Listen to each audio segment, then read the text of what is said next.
Hey, what's going on, you guys? Hey, welcome back to another episode with Trek. We are yet again in the building, and there's so much going on in the world today, man. Let's go ahead and take a look at all the wildest and weirdest things that are happening today. If you haven't already, you know what to do. Smash that like and subscribe button. Let's go ahead and get right into it, though. So apparently, one of the reasons why clothing stores always put the men's section at the back is because men tend to shop like hunters while women shop like gatherers. So what does that mean? Well, researchers noticed that men enter these stores knowing exactly what they want to buy, and they'll ignore all the other clothes in the store to hunt for that specific item. But they noticed that even when women know what they want, they still tend to browse and pick up other clothes as well, so putting their section at the front leads to more sales. And men also tend to avoid asking for help or directions, so stores that are popular with men like the Bass Pro Shop or Home Depot will use clear, large signs to help them find what they need quickly. But women are more likely to ask for help, so stores like Glossier or Aritzia will use less detailed signs to encourage women to interact with employees who can then introduce them to other products. Also, shoppers prefer shapes that match their own bodies, and women prefer curves, so these stores will also be designed to have a very curvy and organic look to them. They also found that bright fluorescent lights negatively affects women's moods but positively affects men's moods, so these stores that are catered to women will usually have dimmer, cozier lighting. But what about men? Well, they respond better to the opposite. They prefer straight shapes and sharp, angular store designs that are brightly lit. Capitalism at its finest, using psychology to manipulate every single thing you do, especially when you walk into these department stores, man. It is hilarious. Science shows that the people with the sharpest brains in their 80s and 90s often have one thing in common.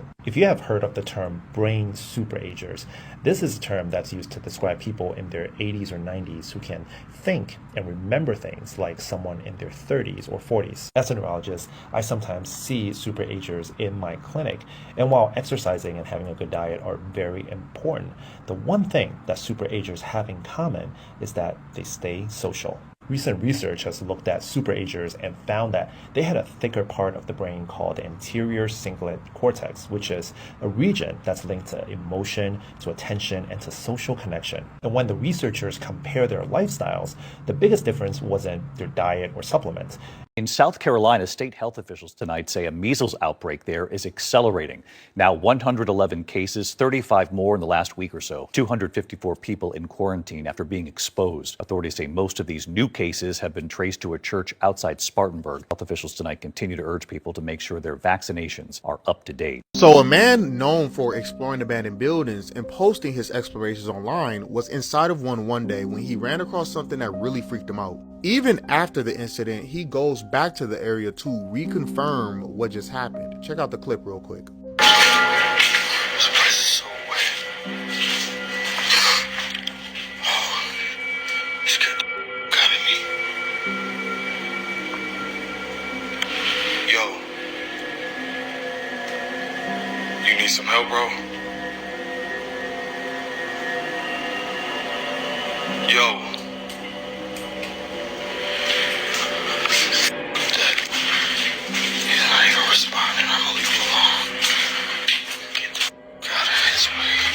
Now, assuming that that's just a squatter, without the creator's flashlight, it would be pitch black dark down there. So how would that guy move around or know where he even is in the first place? Now, a little after the situation, the guy who created the video goes back in an attempt to help him out, give him some money, but something even stranger happens. Check it out and keep in mind that it is pitch black dark down there without the flashlight. I'm gonna help that dude out.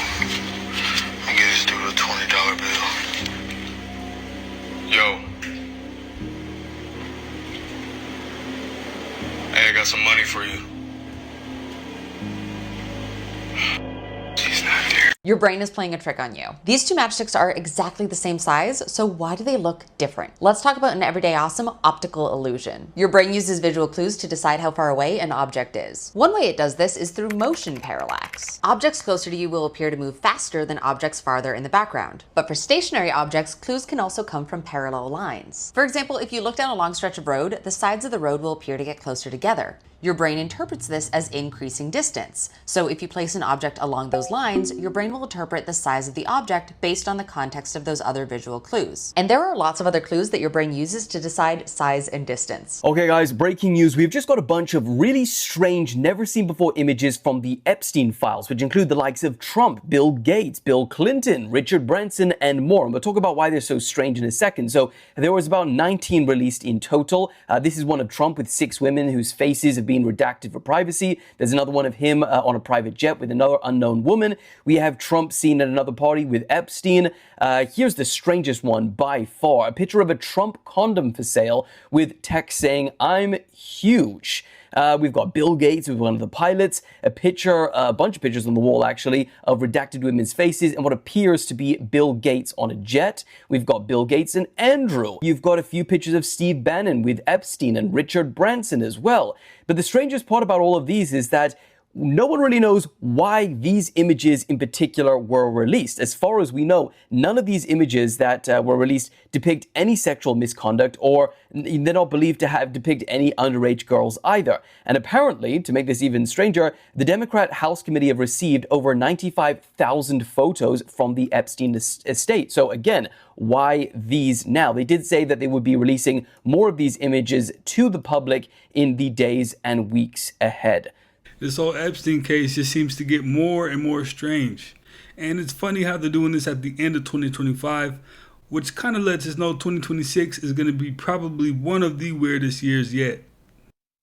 What you're seeing here is real surveillance video of what officials call drone drops. Watch drones operated by organized crime rings flying over prisons, dropping down dangerous contraband. And authorities say drops like these can have a surprising connection to scam calls like this. Hello, this is Sergeant Christopher with the Potawatomi County Sheriff's Office. The voicemail sounds normal enough. A man calling an Iowa dentist claiming to be from the local sheriff's office, saying he needs to talk. I have some legal document that requires your immediate attention. So at your earliest convenience, contact me back. Even the phone number on the screen shows the caller ID as the local sheriff's office. But in reality, we were able to trace this all back to a person inside of the Calhoun State Prison in Georgia. Incredibly, an inmate behind bars in a prison more than 1,000 miles away, operating a sophisticated scam using phones delivered by drones, targeting multiple women in healthcare in Iowa and other states, according to records obtained by ABC News. A lot of these ladies that got scammed, these doctors and nurses throughout Iowa, in a span of 3 days, these guys scammed about $530,000. The scammers telling them they failed to appear in court as expert witnesses and told to pay a fine. This was a very well-planned scheme. They were able to research people, find out about them, so they knew who to scam, who had money. The inmate then working with associates on the outside to impersonate law enforcement and meet the women, even providing receipts like this one to collect the money. Authorities say this scam was only possible because of the escalating threat, drones dropping contraband into prison yards. It could be anywhere from tobacco, cell phones, drugs, tools. It's a criminal operation that is increasingly putting authorities on the defensive. We're under attack every single day when it comes to combating this issue. In Georgia, 71 drone incidents just last month, the most ever. And just this week in South Carolina, a drone even delivering steak and crab leg with drugs to one prison yard. In that same state, one inmate escaping from a maximum security prison using wire cutters, authorities say were dropped in by a drone. It is a serious, evolving, and not an imminent threat. It is immediate. We are in the throes of it right now.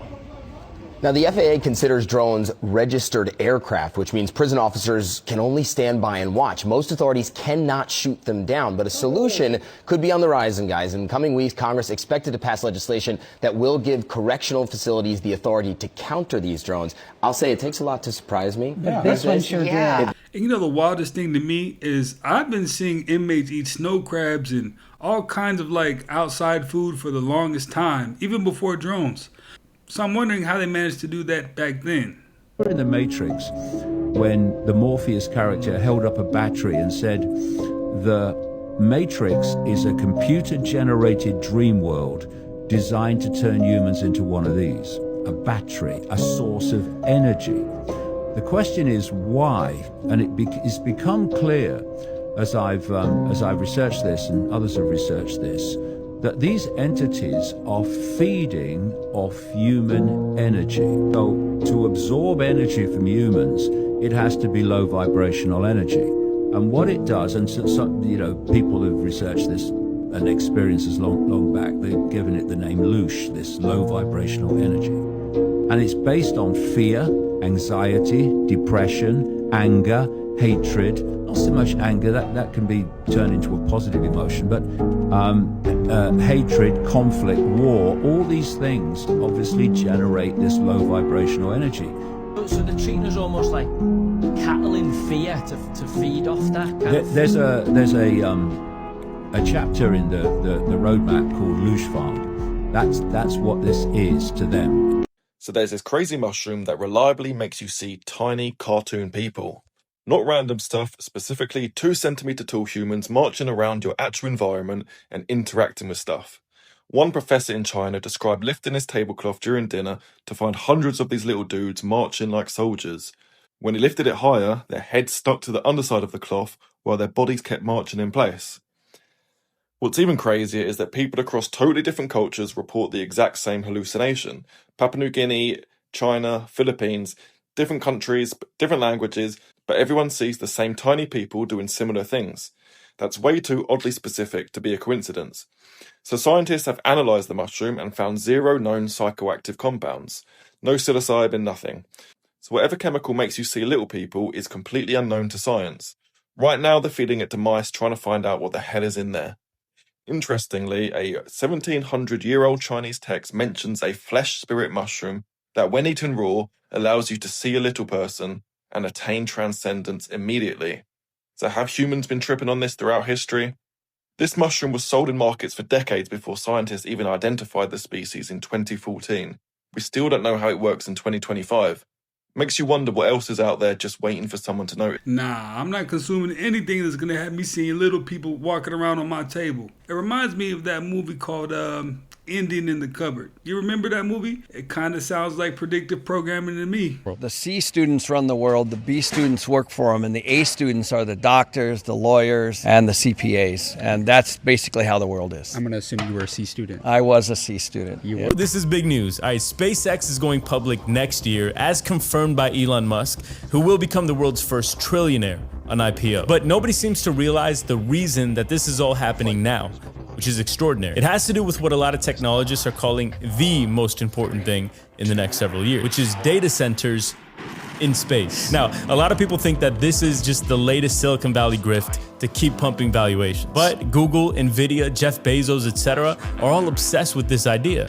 Why? Well, AGI is considered perhaps the most important technology our species will ever invent. Now, one of the main bottlenecks are computational resources. Demis Hassabis himself says AI scaling must be pushed to the maximum to get to AGI. That is where space comes in, which produces unlimited solar energy, theoretically cheaper to cool, no land laws, it doesn't hurt our environment, etc. SpaceX, keep in mind, has more satellites in orbit than the rest of the world combined. The bull case for SpaceX and Tesla Next AI, if space-based compute becomes the dominant infrastructure, is mind-bending. The bear case is if AI turns out to be hype-flavored bubblicious, they're left with hundreds of billions of dollars of unused satellites. Now, from my research, it seems for this to become technologically and most importantly economically viable, it could take decades. As Google calls it, it's a moonshot. But regardless of it all, we can expect the SpaceX IPO to be a record breaker. But let me know what you think.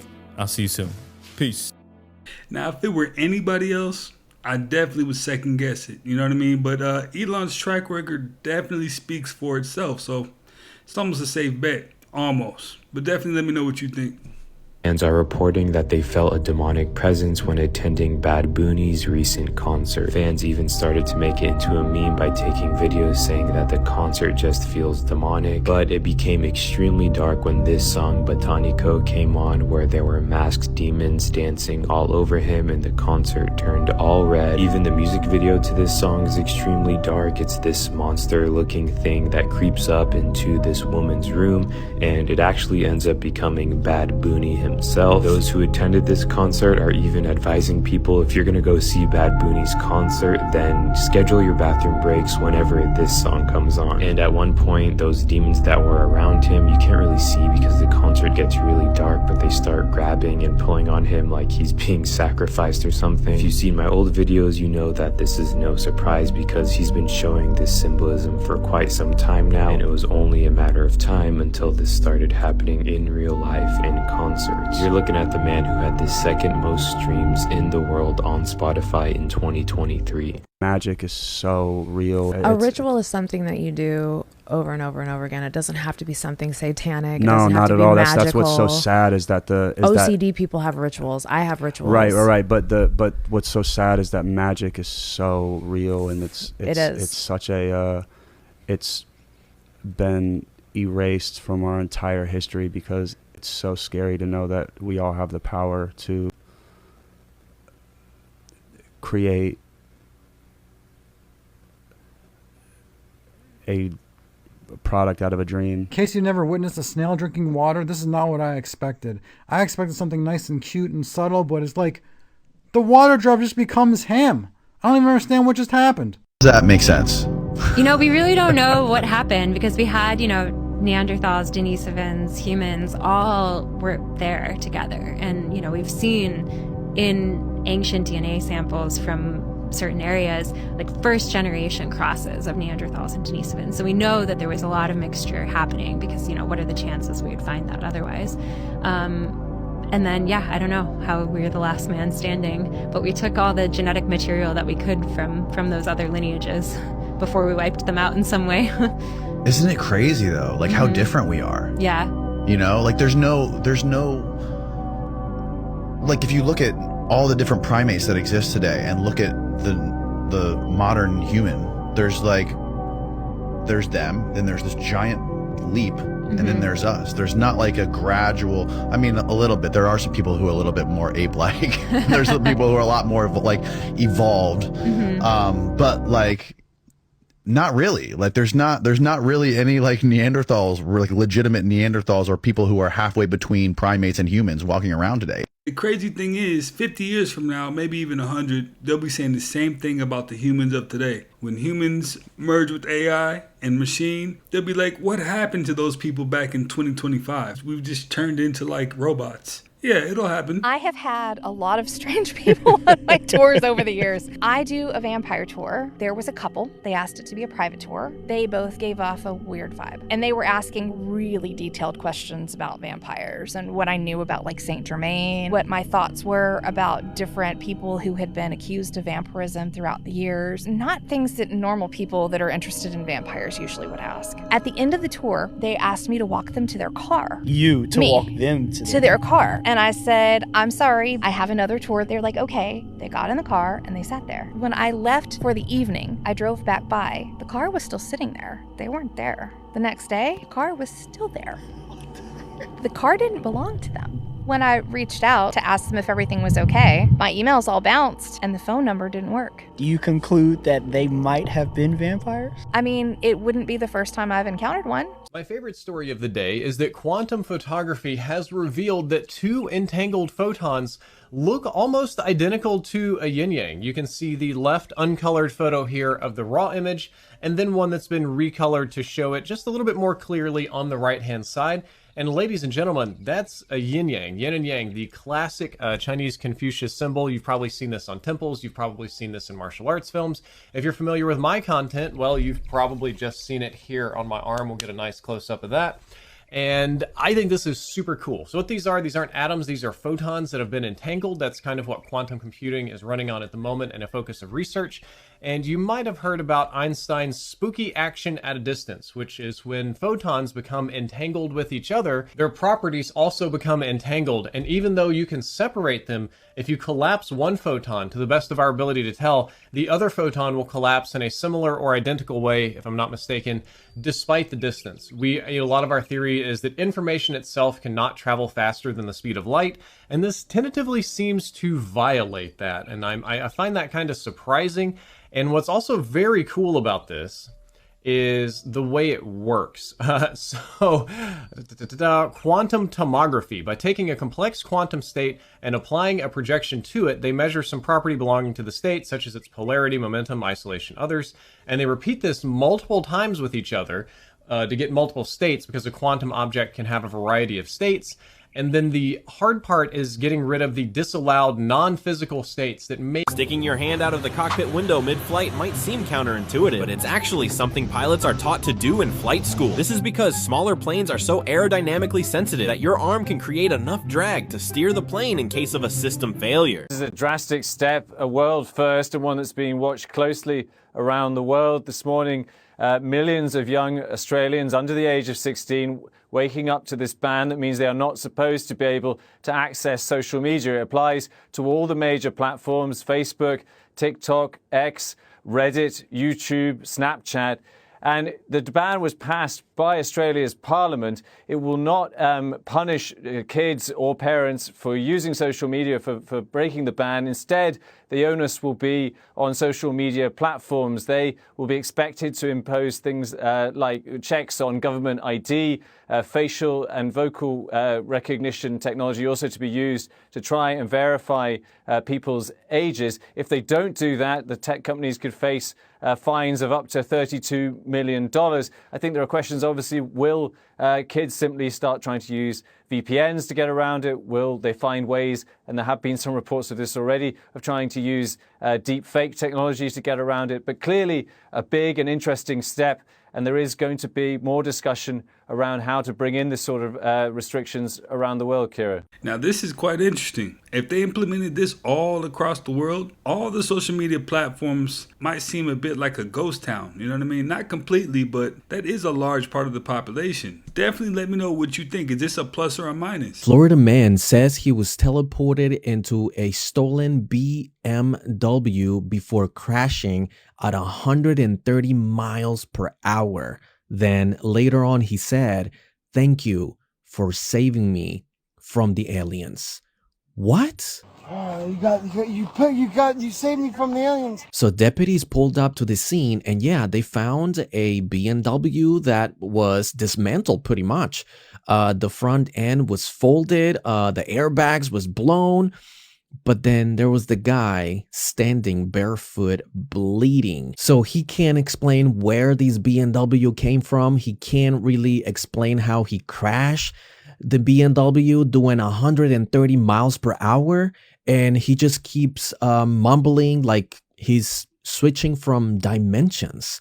So this is a crazy story here. I got one secure. Thank you for saving me. Give me just one second. That's not gonna catch it off. Thank you for saving me. You got him. He's out. I don't know how I got him now. Yeah. Signal 20 says. Oh my God. It doesn't seem that crazy to me. Apparently that guy is on drugs. The best excuse he could come up with is aliens abducted him, right? Or aliens put him in that situation. I don't know. I don't think it's gonna work. I think he's gonna have to do a lot better than that. I actually happen to find that real full video. Let's take a look and you tell me what you think. 130 miles an hour, and I swear to God, that's his boat. Do you have a fire extinguisher? Oh, I got in the car. I don't know. I teleported or something. Where'd you get the car from? I don't know.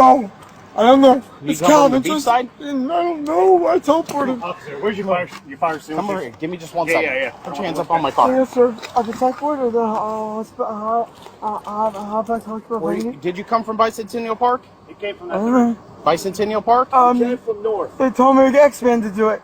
Okay, but the dog park? I don't know. The X-Men told me I don't do that stuff. I just said teleport, okay? I got 110-12. I'm gonna keep me safe. I just said, Mary Hamilton, someone told me to get in here. Just sit tight. Someone's in my head. Cut him out of his seat. It's not his. You know what a fire extinguisher is? I don't want the wood. I got one secure. Thank you for saving me. Give me just one second. That's not gonna catch it off. Thank you for saving me. You got him. He's out. I don't know how I got him now. Yeah. Signal 20 says. Oh my God. He stole the car. I don't know how I got him. I promise God stole it. Hey, can you give me that tag? What's he around me doing 100 mile an hour? So good. Christopher Martin is all this done. Go ahead with it. You saved me from the aliens. Hey, he was committed, but I don't think it's gonna work. Morbid Facts, Part 826. Steve Buscemi was nearly killed in 2001 when he stepped in to break up a bar fight in North Carolina and was suddenly ambushed by a knife-wielding attacker. He was stabbed multiple times in the face, throat, and arm, suffering deep wounds from a completely unprovoked assault. Vince Vaughn also got involved in the fight and was arrested during the chaos but wasn't charged. The man who stabbed Buscemi was later charged with assault and intent to kill. Just a few months later, when the 9/11 attacks hit his home city, Buscemi quietly returned to the FDNY firehouse where he once served as a firefighter in the 1980s. He worked 12-hour shifts digging through rubble alongside first responders, refusing interviews, taking no photos, and asking not to be recognized.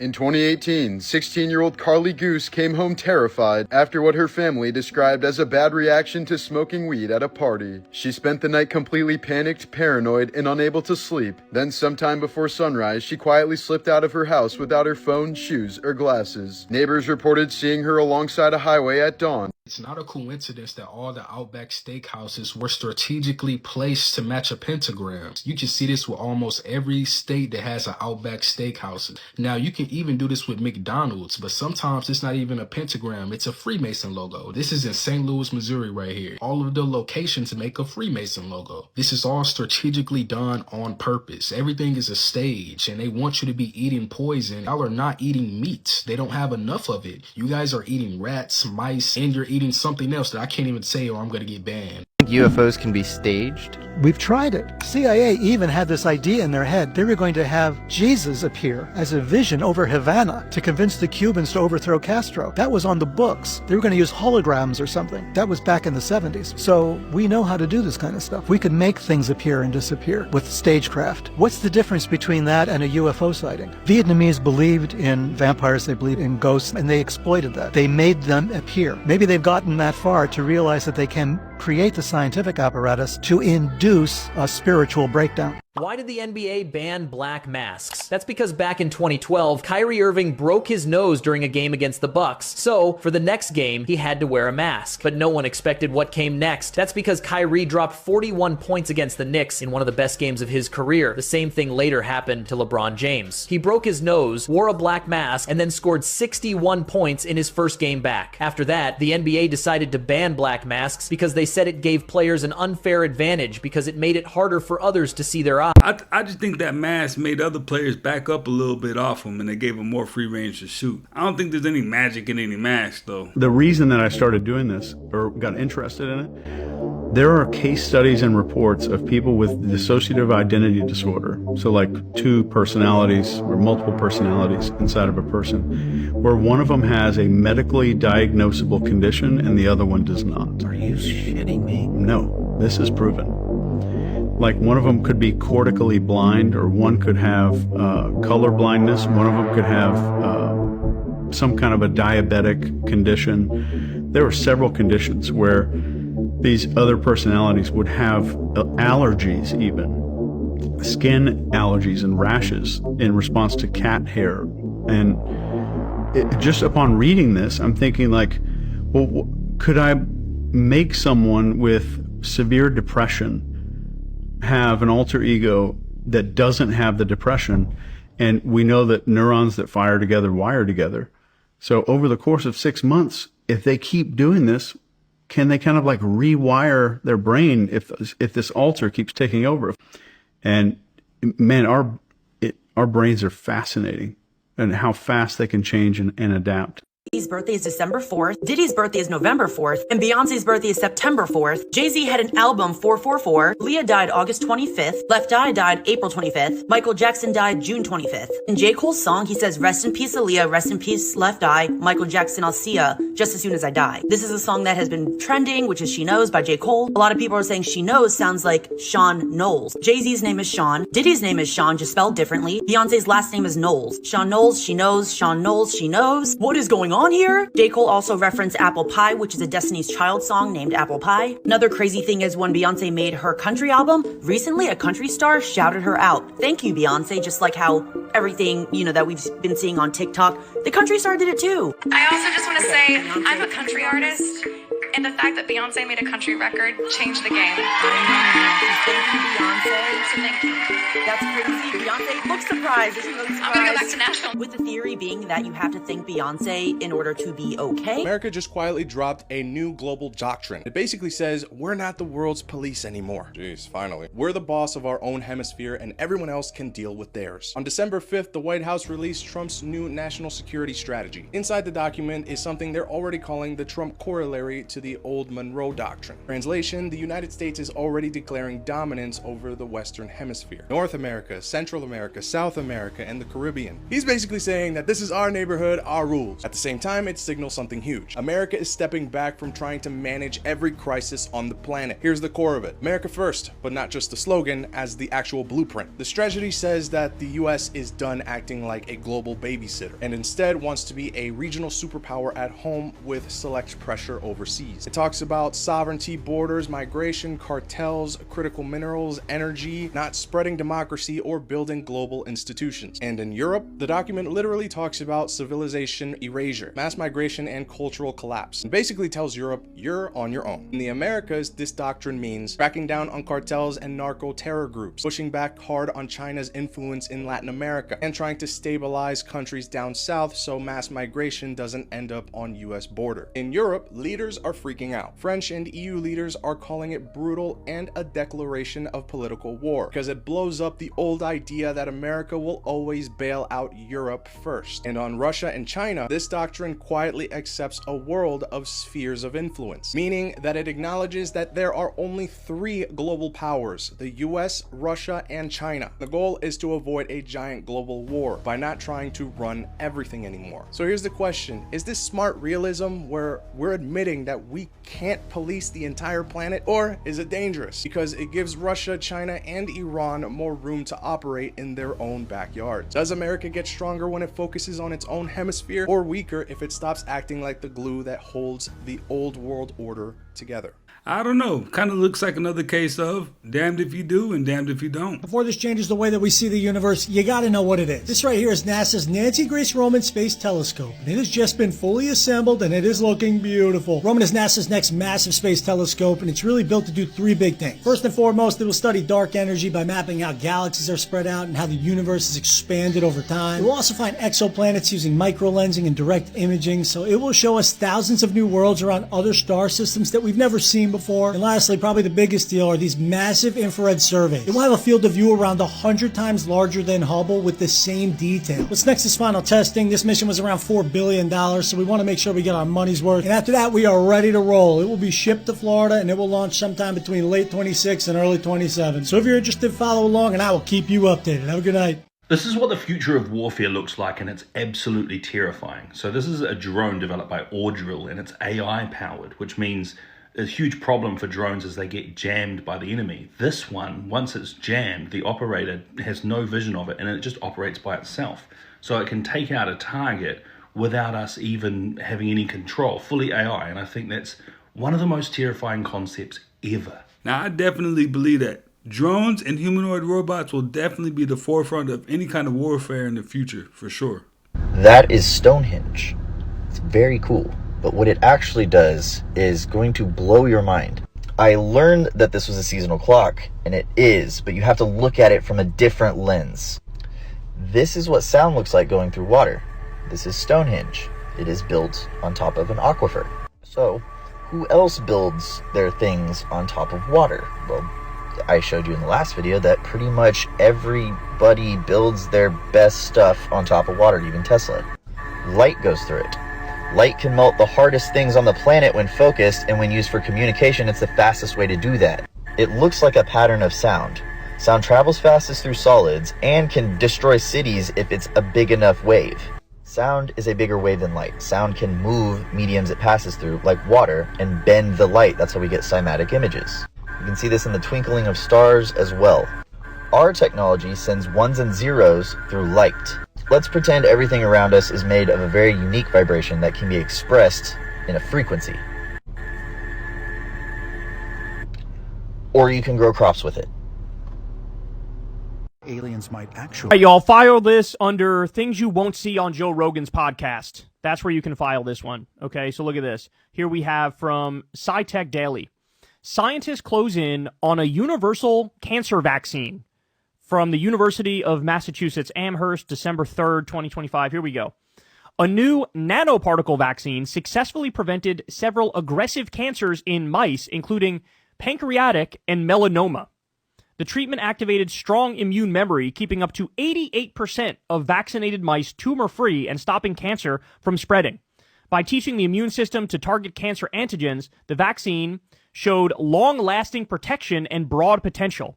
Nanoparticle vaccine shows strong cancer prevention in mice. A research team at the University of Massachusetts Amherst has shown that a nanoparticle-based vaccine can successfully prevent melanoma, pancreatic cancer, and triple-negative breast cancer in mice.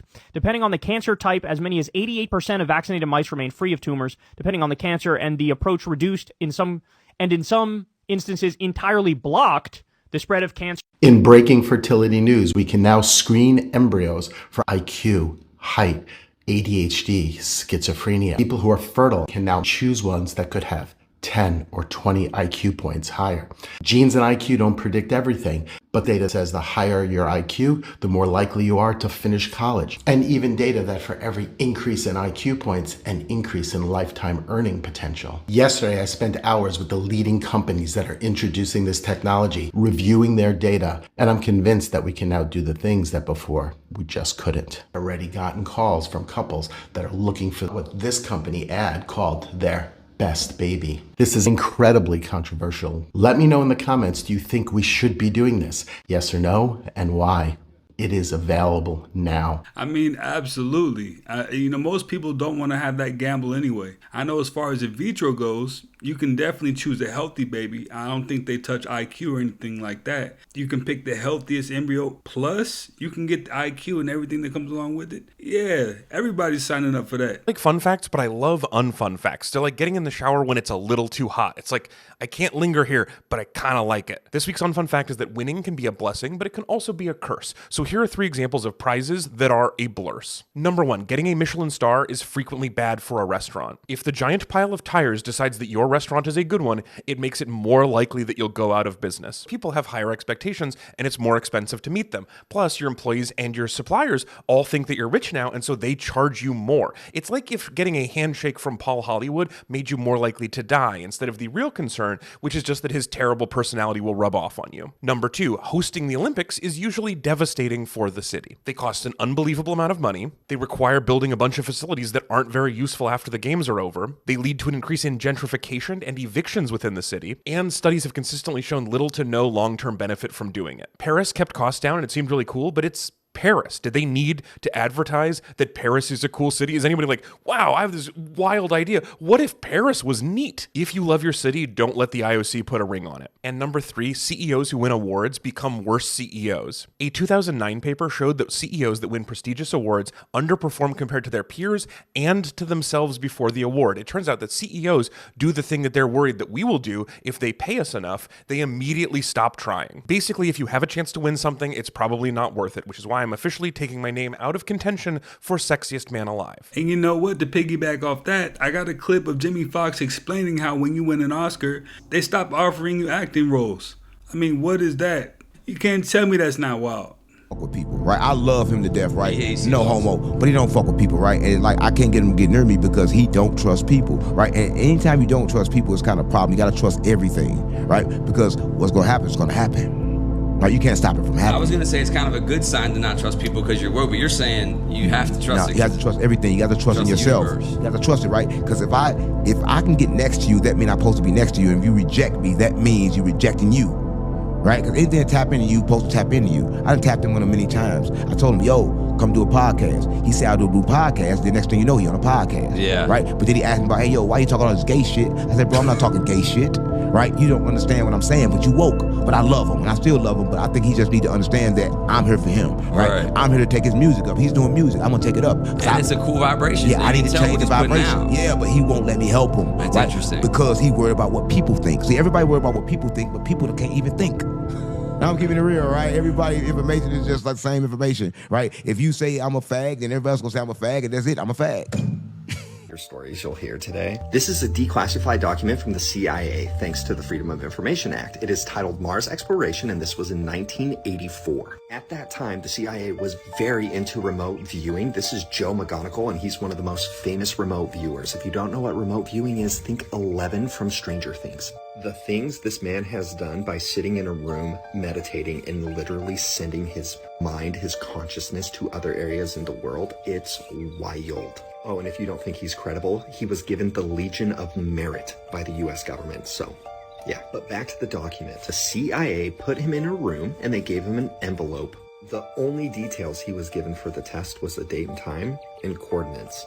So what did he see? By the way, again, all declassified, you can go read this document, but he saw pyramids. Again, over here, he saw massive pyramids. He saw a people that were large and they were thin, but he described them as only a shadow, as if they're there but not there. He basically describes the people talking that they're trying to find their way out. So here's Drake's album, and take a look at the symbolism. 2 pillars and an initiate. 2 pillars and your Freemason. Whenever you see a person standing in between 2 pillars, this is symbolic of the entrance to the Temple of Solomon. The entrance into the mystery school or the occult school. This is all esoteric symbolism. Now I know what people are going to say, these are 2 towers in Toronto. It's still the same symbolism. 2 twin pillars which are symbolic of Jachin and Boaz. This is one of the most dangerous men alive. Alex Karp is the CEO of Palantir, a company that builds AI-powered kill technology. Here are some of the things you definitely need to know, starting from least to most concerning. First, they built something called the Digital Kill Chain. This is essentially custom AI software designed to track and kill hostile targets. But what gets really interesting is what they are building today. Software that determines who might be a future threat before anything happens at all. Now, Palestine has been a playground for them over the past few years. Their opportunity to deploy and perfect all their kill tech against mostly innocent civilians and children. They just confirmed their involvement in the terrorist attack you might remember, where hundreds of pagers exploded, killing and injuring so many innocent civilians. And today, the people in Gaza are living in a dystopian world where AI-powered drones are constantly stalking them and killing them if they're determined threats. Last week, an innocent grandmother was walking, being stalked by one of these drones, and was ultimately shot down because it automatically determined that she seemed like a threat. In case you think their work doesn't affect you, let's wrap with a fact that you will definitely find concerning. Everyone's current favorite, ICE, targeting US citizens and immigrants alike, is powered by Palantir. In case you missed it, earlier in the year, Trump tasked Palantir with creating a master database on every US citizen. Palantir now has access to ICE, the IRS, HHS, and more. Heck, if you even have an Oura ring, they have access to your health data. The goal is to categorize the people in America as potential threats based off of your name, your race, your religion, and especially anything that you post on social media.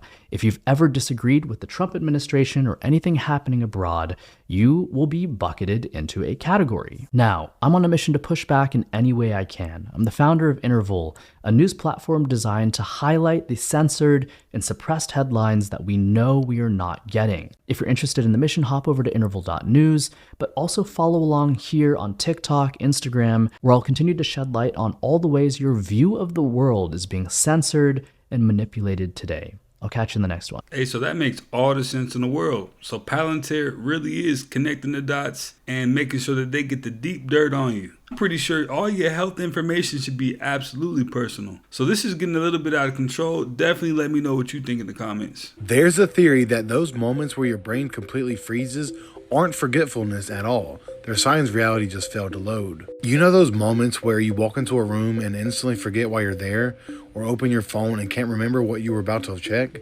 or mid-sentence your mind just shuts off? People laugh it off as being tired, but this theory says something way stranger is happening. It's called the invisible pause, and it's the idea that your brain didn't glitch, your timeline did. For a split second, reality stutters, the world around you keeps going, but you drop out of sync, like a frame of consciousness didn't load properly. That's why it feels so weird. Like everything goes quiet, your mind feels empty, like you were gone for half a second and snapped back into place. And some people say during that moment, you actually slip into the wrong layer of reality, a parallel track, if you will, and your brain has to re-download where you were supposed to be. That hollow out-of-body feeling, that's the system rebooting you so you line up with the correct version of your life again. So if you ever felt like time froze for no reason, you didn't forget.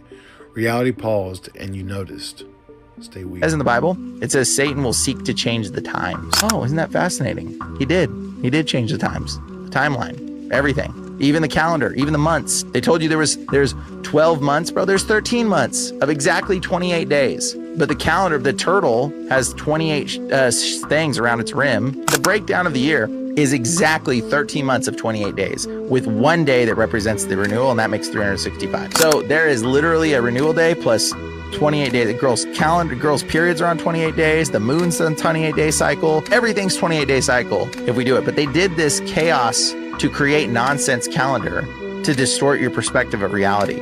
So you don't know what's going on. That's literally what's happening. Rich people who gave all their money away. So Chuck Feeney, the co-founder of Duty Free Shopping, donated more than $8 billion in secret as part of his Giving Well Living campaign. Despite being a billionaire, he died in 2023, being worth just $1.5 million. Andrew Carnegie, the U.S. steel magnate, gave away over $10 billion to build over 2,500 libraries, universities, and much more. He died with only 8% of his once towering $12 billion net worth. Mackenzie Scott is the fastest philanthropist in history, giving away $17 billion in 4 years following her divorce from Jeff Bezos. That left her with a $60 billion fortune. Apparently, nonprofits were even ignoring her emails because they thought it was a scam and missed out on hundreds of millions of dollars. Alfred Nobel gave away 100% of his wealth after a newspaper accidentally published his obituary early, in which they called him the Merchant of Death. He went on to change his legacy and promoted peace through the creation of the Nobel Peace Prize. And finally, Yvon Chouinard, the founder of Patagonia, transferred his stock to a nonprofit trust that will give away $100 million annually to charity to fight the environmental crisis. That's crazy. Insecurities are very loud. Confidence, on the other hand, is very quiet. Insecure people have the need to say everything so that I sound more believable. So you'll know how much I know and how smart I am. Confident people have the urge to say nothing because they have nothing to prove. Like if you disagree with me on something that I know to be true, I wouldn't be nearly as affected. It's like if you know that about yourself, what you have internally inside, you don't have the need, the insecurity to prove it to everybody else that they're wrong. The confidence is very quiet. The people that are typically the most looked to are the people that say the least. You have to find ways to say more with less. I can tell a lot about your health just by how many mosquitoes are obsessed with you. And you think it's random, but it's not. Mosquitoes are like flying biochemists. They're tuned into your breath, your sweat, the oils in your skin, and the microbiome that lives in your body and on your body. If you're getting eaten alive, your internal chemistry is broadcasting something. If your gut's off, like Candida, SIBO, or dysbiosis, you might be releasing more sulfur compounds, acetone, or ammonia through your skin and breath. That sour or fermented smell, that's microbial metabolism showing up on the outside, and mosquitoes are tuned in. Hormonal changes matter too. High estrogen states like ovulation, pregnancy, even HRT, raise skin temperature, boost blood flow, and shift your scent profile. Mosquitoes can detect that almost instantly. Your sweat chemistry tells a story too. Lactic acid, urea, short-chain fatty acids are shaped by your diet, hydration, and stress. Your skin bacteria eat those up, turn them into carboxylic acids, which are basically mosquito catnip. If your gut barrier or liver detox is impaired, more of these compounds leak into your circulation, and it shows up on your skin. You're literally breathing out your internal state. Even your skin microbiome diversity matters. People with fewer microbial strains often produce louder, more specific odors, the kind that mosquitoes lock into very easily. Your scent is like your fingerprint, and mosquitoes can tell the difference between a balanced system and one that's out of turn. You know, I periodically get bit up by mosquitoes. You know, they come and they go, but you definitely know when they're around because it's usually one person out of the group that's getting tore up. Male serial killers, when they are interviewed, this was done in America, have said they sometimes use a sob story, something terrible has happened to them, they're a victim, on potential female victims to see where her boundaries are. So if he tells a really, really sad story and she's like, oh my God, poor you. Oh, that's terrible. This is a victim. If he tries it and she's really not that interested or changes the subject, that's not a good potential victim. narcissism is a pathology of manipulation. And in order to know if you're manipulatable, I have to pressure test you. So the sob story can be a weapon and a pressure test. The music you listen to is actually a direct correlation to what you subconsciously think about yourself or want to feel at the time. Think about your favorite song right now, and then go look at the lyrics and see how they apply to your life. And I guarantee that the more you look at the lyrics, the more you're going to understand the reason why you like the song and the reason why you relate to it so much. It's because it's speaking to something deeper that you don't really have words for or might not even recognize yet. But as you dive into the lyrics, look more and more, you'll start to understand that there is a reason that you're listening to certain songs. I think to most people that's pretty obvious, even subconsciously. Like when you're going to the gym, you listen to a certain set of songs. If you're going out with some friends to have a good time, you listen to a certain set of songs. You know, people usually are using music to set moods. That's all facts.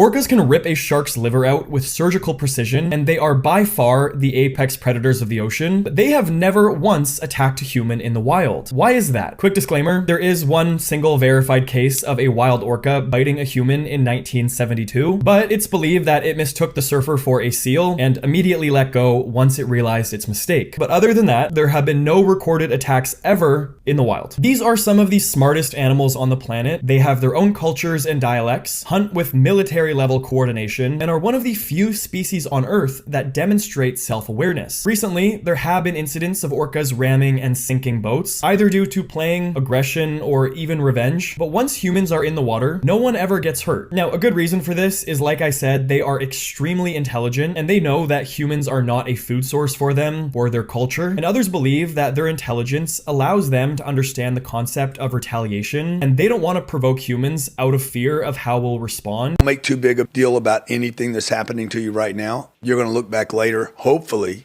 and you're going to be like, that was nothing. What was I even worrying about? Because if the dream's this big, you know, the thing you're in right now is probably not a thing. And that's all facts, because for the most part, anything I've ever looked back on, I really thought that might have been a big issue. Wasn't really even that big. So yeah, he's speaking all real facts. You ever heard of the Lionel Messi story? He was destined to be a dwarf if he didn't get on huge amounts of growth hormone. So he got supplied with pharmaceutical growth hormone by the team that was trying to get him to basically be with them. Well, he's a small guy as it is, right? Yeah, so he grew to what is otherwise an acceptable adult height, but he otherwise was destined to be literally a dwarf. Wow. Scientists say the universe is made up of protons, electrons, and neutrons. They forgot to mention morons. And now, without addressing one single of those concerns, they're preparing to unleash something far more powerful, far more invasive, and potentially far more dangerous, 6G. So here today, I wanted to break down exactly what this technology is, how it works, why governments and corporations are racing to deploy it right now, and why, once again, experts and scientists are sounding the alarm about its risks, from cybersecurity to surveillance to national security to human health. Like across the board, they're criticizing this. Because once you understand what 6G actually does, you'll understand why this isn't just like another tech upgrade, like some guy up on a tower just like upgrading a transformer. It will be a transformation of human life and possibly a threat to it, in the very same way that mRNA vaccines changed millions of lives. So what is 6G exactly? So let's start with some of the basics. 6G is the sixth generation of the cellular network technology, the thing that's supposed to replace 5G. Of course, that's the obvious part. But unlike previous upgrades, the jump from 5G to 6G is actually massive. 6G will operate on frequencies far higher than anything used today. It's extremely tight. It's like laser-like beams of energy that can deliver unimaginable data speeds, near zero latency. Now, I've spoken to sources who've worked for these companies, and they've told me their business plan is to basically eliminate your need for Wi-Fi in your home. Like, you won't need to call up Comcast. You won't need to call up any other providers because 6G will just be all around you. Why would you pay for Comcast? It's going to be super fast, so no need to get Xfinity in your home. No need to have a router in your home. That's the plan. I've seen the documents, and I've talked to the techs who are actually building this out. So here's the major difference, though, between 5G and 6G. 6G will be AI native, of course.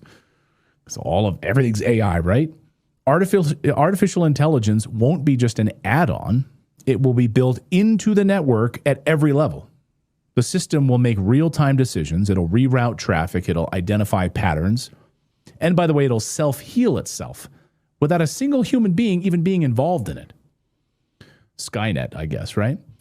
So this network becomes autonomous. So in other words, this is the first time in history that we are creating a communication system that actually thinks for itself and heals itself. So how does this 6G actually work? Well, let's break this down. 5G runs mostly on sub-G 6 gigahertz and some millimeter wave frequencies. 6G leaps into the terahertz spectrum, roughly 100 times faster than 5G. Now, he's making 6G sound way better than anything else we've ever had. But if we run the risk of getting cooked, I think I'll pass, But if that's not the case, I'm all for it. Let me know. Are you for 6G, or do you want to depend on this flimsy Wi-Fi? Well, you guys, that's another one in the books, man. I appreciate you guys for stopping by it again and watching another one with me. If you haven't already, smash that like button for me, smash that subscribe button, and I definitely will catch you on the next one.